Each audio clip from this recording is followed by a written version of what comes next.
In the quiet, frost-kissed countryside of Pinewood, Minnesota, an extraordinary bond between man and nature unfolds. George Whitaker, a retired farmer with a heart as vast as the land he once tended, has dedicated his life to the care of wildlife. His most cherished companion is Luna, a young bobcat he rescued as a fragile kit after tragedy struck her in the wild. For 18 months, Luna has thrived under George's watchful eye. Her enclosure is sanctuary where the line between wild and tame blurs. But one icy December morning, everything changes. George discovers Luna's enclosure broken into and the bobcat gone. A desperate search begins, one that will test the limits of love, resilience, and the unbreakable bond between a man and the wild creature he calls family. This is a story of courage, community, and the enduring power of compassion in the face of cruelty. The morning frost clings to the tall grass surrounding George Whitaker's farmhouse like a delicate silver blanket. At 68 years old, George has grown accustomed to rising before dawn, a habit ingrained from decades of tending to his family's farm in the rural outskirts of Pinewood, Minnesota. Though he officially retired 3 years ago, selling most of his land to younger farmers from the community, he still maintains a modest property that backs up against the dense northern forests.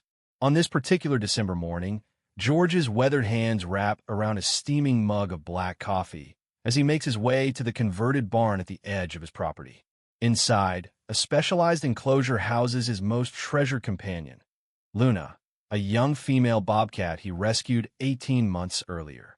"Good morning, little lady," George calls out in his gravelly voice as he approaches the secure habitat he meticulously designed with the help of local wildlife experts.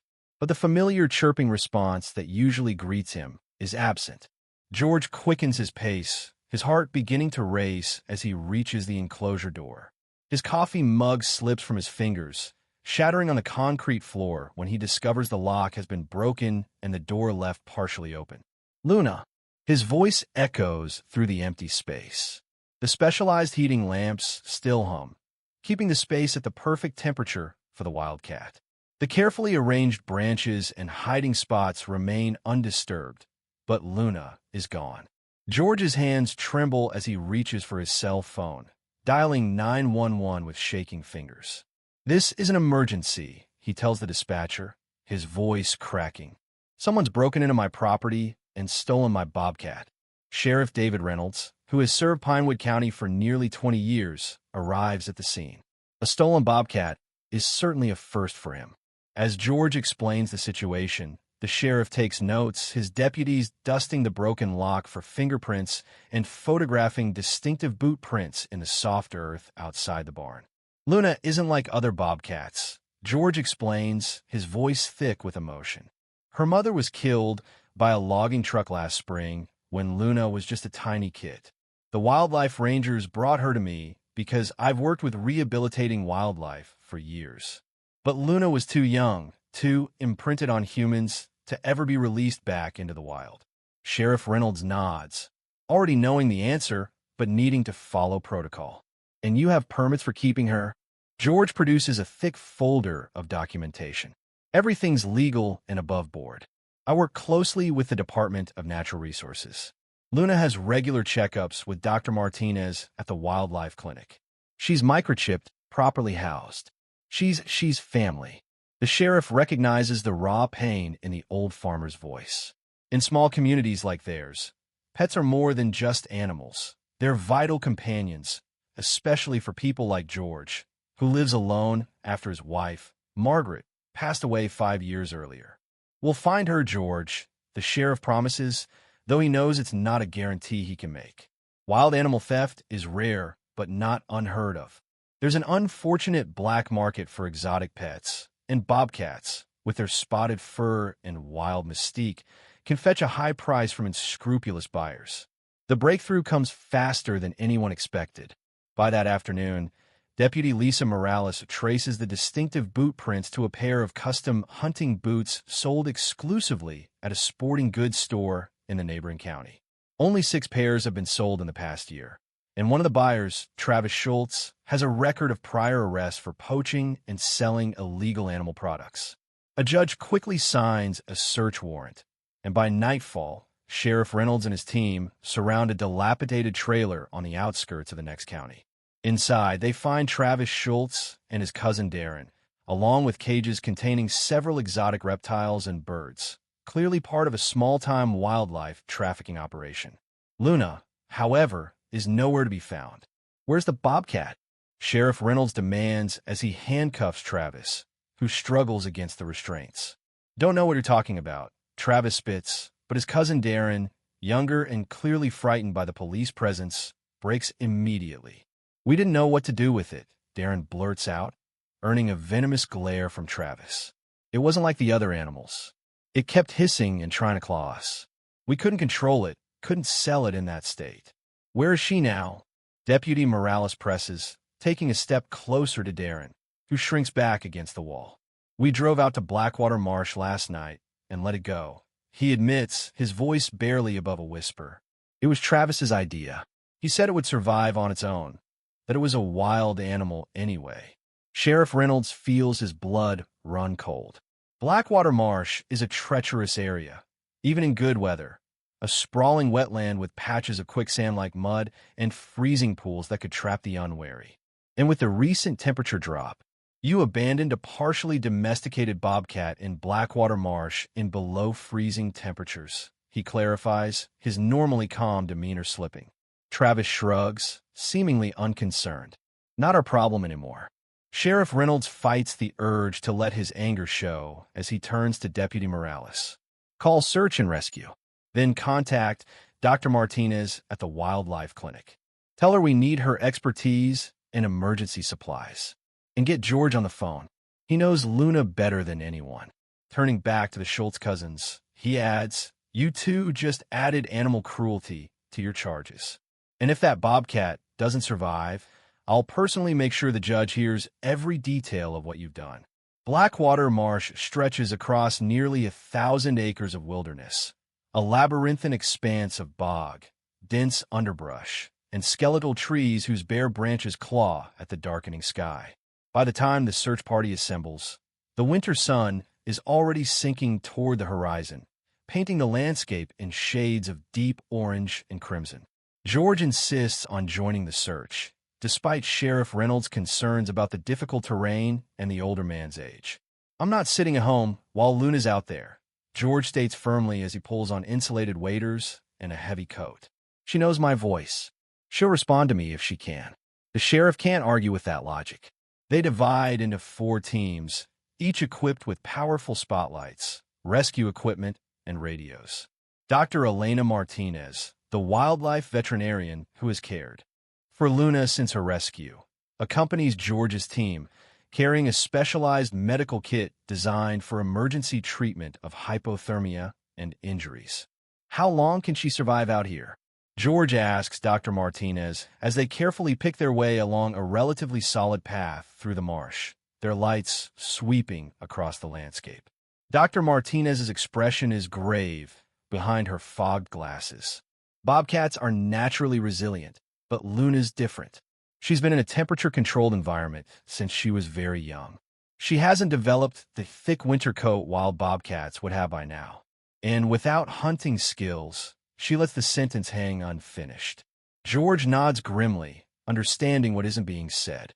Luna has been raised with prepared meals, never learning to hunt effectively. Between the cold, the treacherous terrain, and her lack of survival skills, every minute counts. Luna, George calls out, his voice carrying across the silent marsh. Luna, girl, where are you? The search continues for hours, the temperature dropping steadily as night fully descends. Radios crackle with updates from the other teams. No sign of the bobcat, though they've discovered several places where something has disturbed the underbrush, possibly indicating Luna's path. It's past midnight when George's flashlight catches a flash of movement near a partially frozen pond about 50 yards ahead. There, he shouts, pointing toward the disturbance. I saw something move. Dr. Martinez grabs his arm as he starts forward. Careful, George. The ground isn't stable here. Taking a more cautious approach, they circle around, using fallen logs and tufts of firmer ground to make their way closer. As they approach, George's light illuminates a heartbreaking sight. Luna is there, but she's in grave danger. The young bobcat has ventured onto what appears to be solid ground, but is actually a thin crust covering a deep mud pit. She has broken through and is now trapped, her lower body submerged in the freezing muck, her front paws desperately clawing at the surrounding ice as she fights to keep her head above the surface. "Luna!" George cries out, his voice breaking. The bobcat's ears perk up at the familiar sound, and she lets out a weak chirping call that tears at George's heart. "She's still alive," Dr. Martinez whispers, quickly assessing the situation. "But she's hypothermic and exhausted. We need to get her out immediately. But we can't just rush in, or we'll end up trapped too." Sheriff Reynolds, who has joined their group after hearing their radio discovery, immediately takes charge. "I've seen rescues like this before. We need to distribute our weight and create a bridge to reach her." Working with practiced efficiency, the team cuts branches from nearby trees and lays them across the treacherous surface, creating a makeshift pathway. George watches with agonizing helplessness as Luna's struggles grow weaker, her normally bright eyes dulling with fatigue. "Hold on, little lady," he calls to her. "We're coming. Just hold on." When the path is secure enough, Dr. Martinez carefully makes her way out to where Luna is trapped, the others holding safety ropes attached to her harness. With gentle, expert movements, she secures a specialized animal rescue harness around Luna's upper body, taking care not to further stress the weakened bobcat. "She knows me," George insists, making his way carefully along the branch bridge despite the protests of the others. "Let me help, please." Perhaps it's the desperation in his voice, or perhaps Sheriff Reynolds recognizes that in this moment, protocol is less important than the bond between man and animal. Whatever the reason, he nods his permission, and George slowly approaches. "Hey there, little lady," George murmurs as he reaches Luna's side. "What a mess you've gotten yourself into, huh?" At the sound of his voice, Luna's eyes focus slightly, and she makes a feeble attempt to reach toward him, a gesture that brings tears to George's eyes. Working together, George and Dr. Martinez begin the delicate process of extracting Luna from the mud. The suction is strong, and each careful pull seems to drain what little energy Luna has left. "We're losing her," Dr. Martinez warns as Luna's eyes begin to close, her breathing becoming shallow. In that moment, George makes a decision born of love rather than logic. Ignoring the shouts from the shore, he lowers himself deeper onto the unstable surface and slips his arms under Luna's body. "I've got you," he whispers to the bobcat. "I promised I'd always keep you safe. Remember?" With a strength that belies his age, George lifts, fighting against the grip of the mud. For a terrifying moment, nothing happens. Then, with a wet sucking sound, Luna's lower body comes free. The sudden release throws George off balance, and for a heart-stopping moment, it seems he might fall face-first into the mire. But strong hands grab him from behind. Sheriff Reynolds has moved out onto the branches despite the risk, reaching George just in time. "I've got you both," the sheriff assures him, his steady grip anchoring them. "Now let's get back to solid ground." Together, they carefully retreat from the treacherous bog, Dr. Martinez moving ahead to prepare emergency treatment. Once they reach shore, George cradles Luna's mud-covered, shivering body close to his chest, unwilling to let go even as Dr. Martinez works to assess her condition. "She's severely hypothermic," the vet announces, quickly wrapping Luna in specialized thermal blankets. "Her heartbeat is weak but stable. We need to get her to the clinic immediately." The journey back through the marsh is a blur to George, his focus entirely on the precious bundle he carries. Luna remains unervingly still, occasionally making small sounds of distress that pierce George's heart like physical pain. By the time they reach the vehicles, a makeshift warming station has been set up in the back of Dr. Martinez's veterinary truck. 4 fluids deliver warm fluids to Luna's dehydrated body, while heating pads carefully raise her core temperature. "Will she make it?" George asks, his voice barely audible as he watches Dr. Martinez work. The veterinarian's face is tense with concentration. The next few hours will be critical. But she's young, and she was healthy before this. And she has something many animals in her condition don't have. What's that? George asks. Dr. Martinez looks up briefly, her eyes meeting his. She has you, George. Animals know when they're loved. Sometimes that makes all the difference. The waiting room of the Pinewood Wildlife Clinic has never felt so small to George as it does during those long, uncertain hours. Sheriff Reynolds stays for as long as he can, leaving only when called away to process the arrests of Travis and Darren Schultz, promising to return as soon as possible. Word spreads quickly through the close-knit community, and by morning, the waiting room has filled with people bringing coffee, homemade food, and quiet words of support. Farmers who have known George for decades sit silently beside him. Local school teachers, who have arranged field trips to see Luna's enclosure as part of George's wildlife education program, bring cards made by their students. Even Mrs. Avery, the town librarian who is famously afraid of anything with claws, arrives with a thermos of hot soup and a firm declaration that those horrible men should be locked up and the key thrown away. Shortly before noon, Dr. Martinez emerges from the treatment area, looking exhausted but with a cautious smile on her face. She's stabilized, she announces, and a collective sigh of relief passes through the gathered crowd. Her body temperature is back to normal, and we've treated her for exposure and minor injuries. She's still weak, but she's alert and responsive. Can I see her? George asks, already rising from his chair. Dr. Martinez nods. She's been asking for you, in her own way. Just for a few minutes, though. She needs rest. In the recovery room, Luna lies on a specialized heating pad, her normally sleek fur still matted in places despite the careful cleaning the staff has performed. Various monitors beep softly, tracking her vital signs. Her eyes, those intelligent golden eyes that captured George's heart from the moment he first saw her, open as he approaches. There's my girl, George whispers, carefully reaching out to stroke the top of her head with one finger. Their special greeting that Luna has accepted since she was a tiny kid. To everyone's surprise, Luna responds with more energy than seems possible given her condition. She lifts her head, making the chirping sound that George has come to recognize as her way of saying hello, then weakly butts her head against his hand, seeking more contact. I think she's telling you she's ready to go home, Dr. Martinez says, watching the interaction with professional interest and personal emotion. Though not quite yet, of course. George nods, understanding. We'll get your palace all fixed up, little lady, he promises Luna. No one's going to take you away again. The next few days bring a flurry of activity to George's quiet farm. Community members rally together to repair and upgrade Luna's enclosure, installing a state-of-the-art security system donated by a local business. The County Wildlife Department, impressed by the community's response, fast-tracks approval for George to expand his wildlife rehabilitation efforts. Meanwhile, the legal system moves with surprising speed.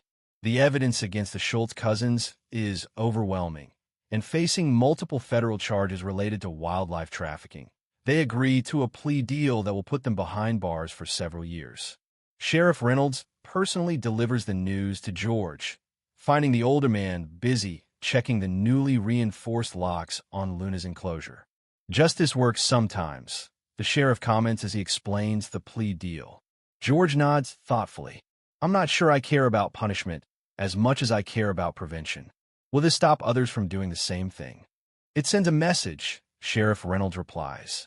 And your story is doing even more. The county commissioners are talking about increasing funding for wildlife protection and education. People care, George. Sometimes they just need a reminder of why they should. 4 days after her rescue, Luna remains at the clinic, receiving round-the-clock care.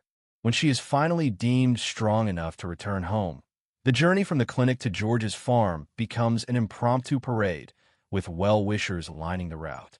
Dr. Martinez personally supervises Luna's transfer, ensuring the Bobcat remains calm in her specialized carrier.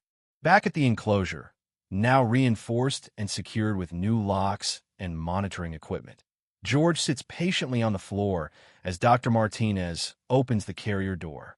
For a long moment, Luna remains inside, surveying her familiar surroundings with cautious eyes.